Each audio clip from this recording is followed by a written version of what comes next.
everybody. Welcome to this week's episode of Guns Explained. I'm your host, Cameron Porter. I am very excited today to be joined by Detective Jeff Tracy from the Utah County SWAT team, Metro SWAT team. He's going to be joining us to discuss the accuracies and inaccuracies of how guns are portrayed in Mission Impossible Rogue Nation. So this is going to be a fun one. Thanks for being here, Detective. My pleasure. So have you seen Rogue Nation before? I have not. This is actually first time, yes. So this will be new for you. All new. So you'll be able to watch some of the best parts and ruin it for the rest of us at the same time. Sounds good. So I do want to do a quick spoiler warning. We are going through all of the scenes in Mission Impossible Rogue Nation that have guns in them, which do include some scenes later on in the film. So if you haven't seen it and you're worried about spoilers, you may want to check it out first. It's for free on Amazon Prime right now. That's how we watched it. So, all right. We'll just go ahead and get started. All right. Okay, so this first scene.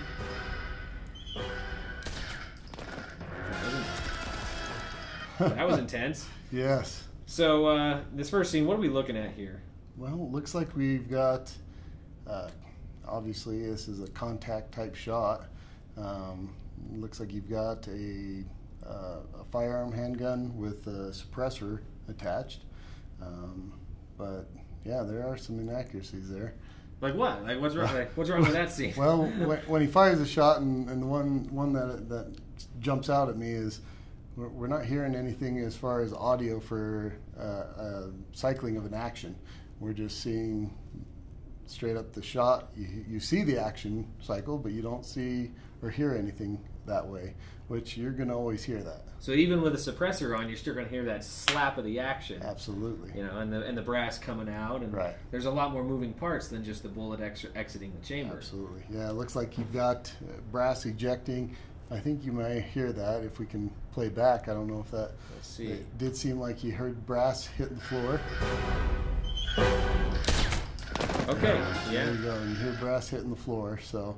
But yeah, you would hear it, definitely a slap of the action coming and cycling forward. So. But that little squeak noise just sounds so cool. Yeah, I guess. it does. It does.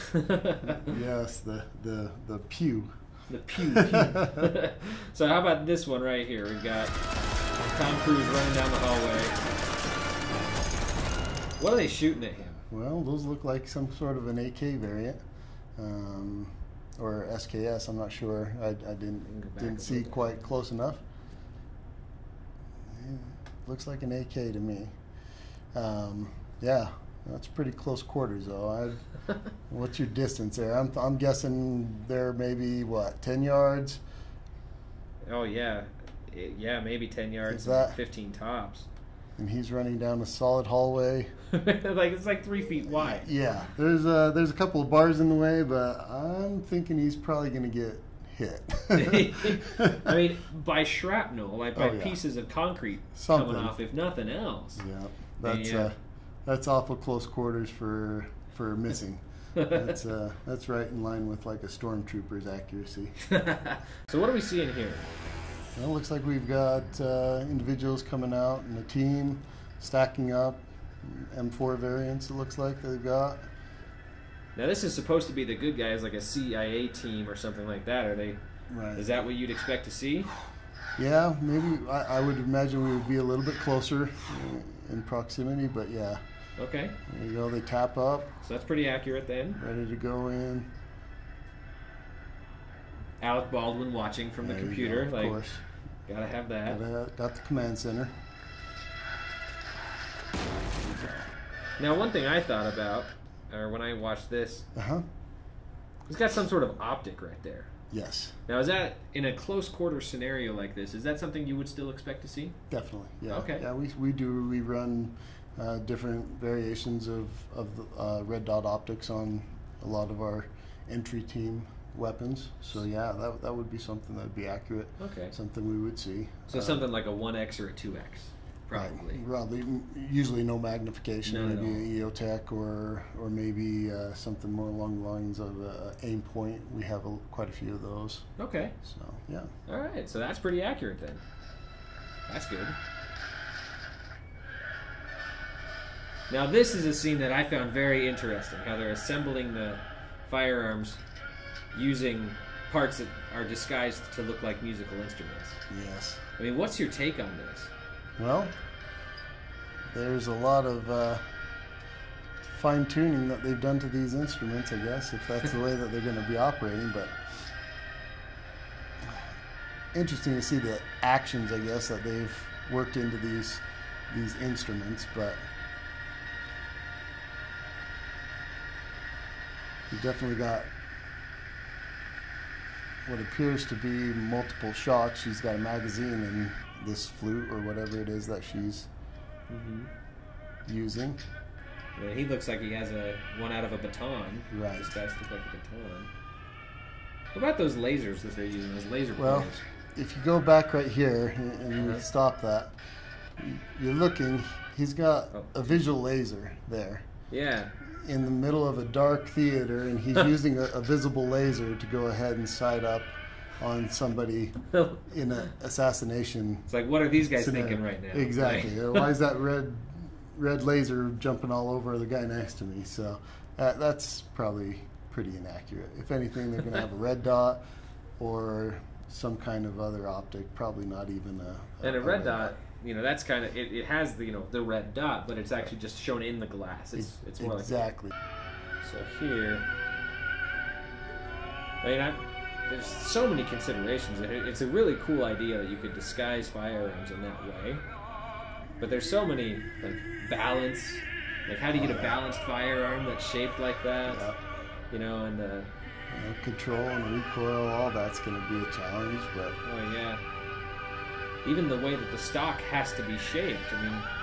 If it's like that curve shape instead of a flat, it's going to bruise pretty rough. Absolutely. His best option was to take out the target. Just injure him instead of kill him. Injure him instead of kill him. There you go.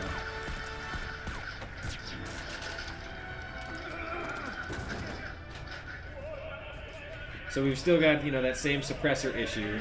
Yep. Where we're not hearing all the noise that would normally be there. Because actions are not quiet. No. But Hollywood doesn't like that. I think they like to, like you say, the certain sound that people associate with a suppressor, and whether it's true or not, and truly the sound of a weapon, it's what people expect in the movies. Sure. So. And I guess there's only so much they can do about that. For sure. So what about this guy? These guys shooting fully automatics from a car. It's going to be a challenge. Challenge to keep accurate, that's for sure. But it is an option. It is an option. I just wonder how covert they're really being at this point. They put so much effort into being covert to assassinate the person, and now they're just driving down a busy street. They're telling the world that, hey, we're here. That's for sure. That's not going to be something people are going to miss. What about this? Here we go, motorcycles. We bring in the...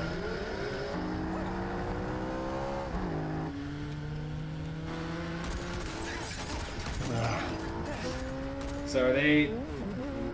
Is there any hope that... Well, they're placing pretty accurate shots for shooting from the back of a motorcycle.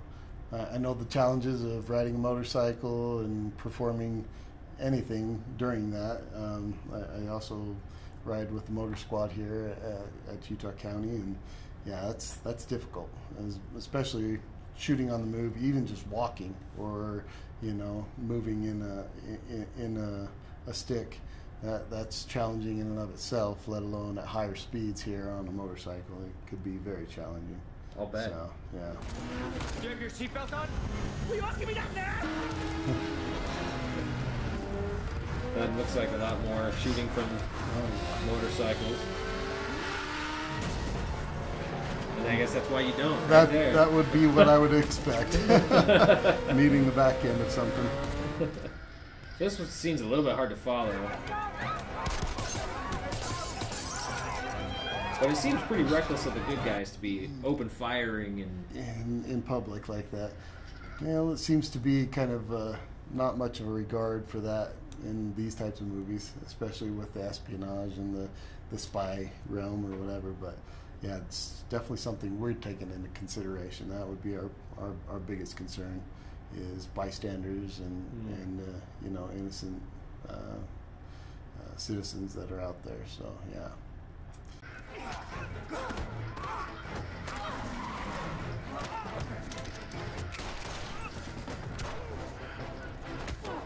point shoot again. Yeah, point shoot. Yeah. And, you know, I guess if he's highly trained, you know, that could very well be possible.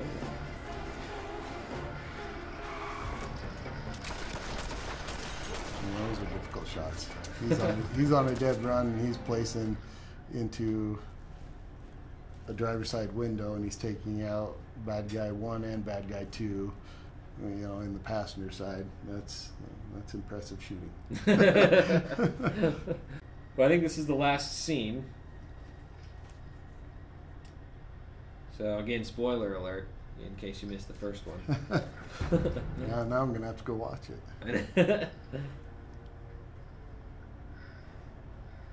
Face to face. Just as you wish, Stephen.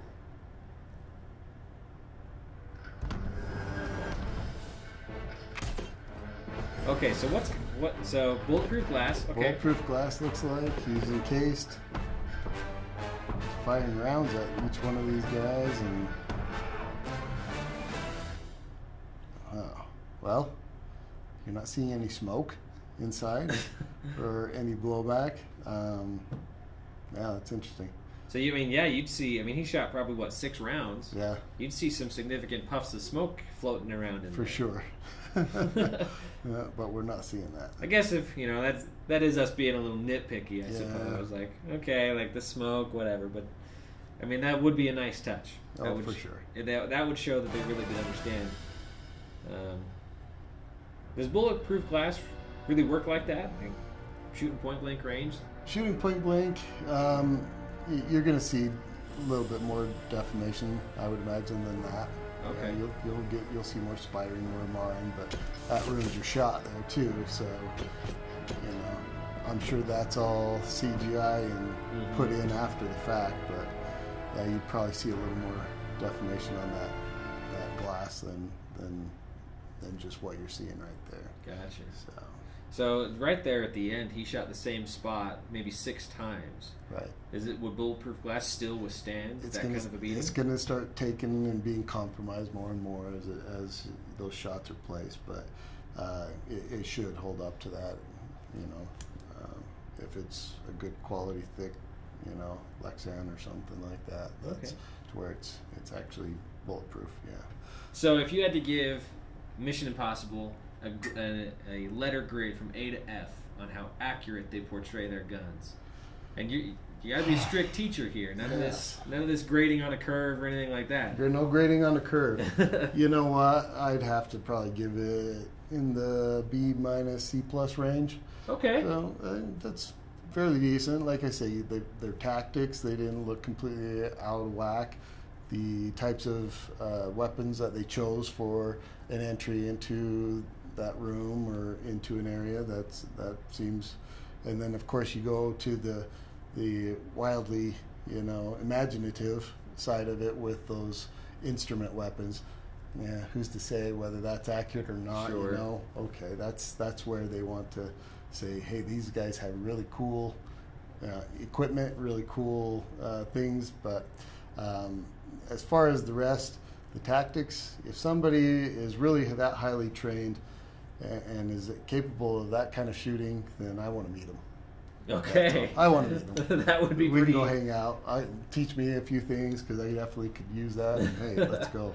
I want to learn how to run at a full sprint and shoot accurately at the same time. Placing shots, yep, stacking dimes. That's what I would love to do. So, anyways, it's fun to watch. It is fun to watch. I did thoroughly enjoy the movie. I got to admit, guilty pleasure, what have you, but I did thoroughly enjoy the movie. Yeah. But thank you so much for your time, Detective. Not a problem. This has been My great. pleasure. Yeah. All right. Well, thank you so much for watching. We'll catch you next week. Also want to throw a shout out to our supporters on Patreon.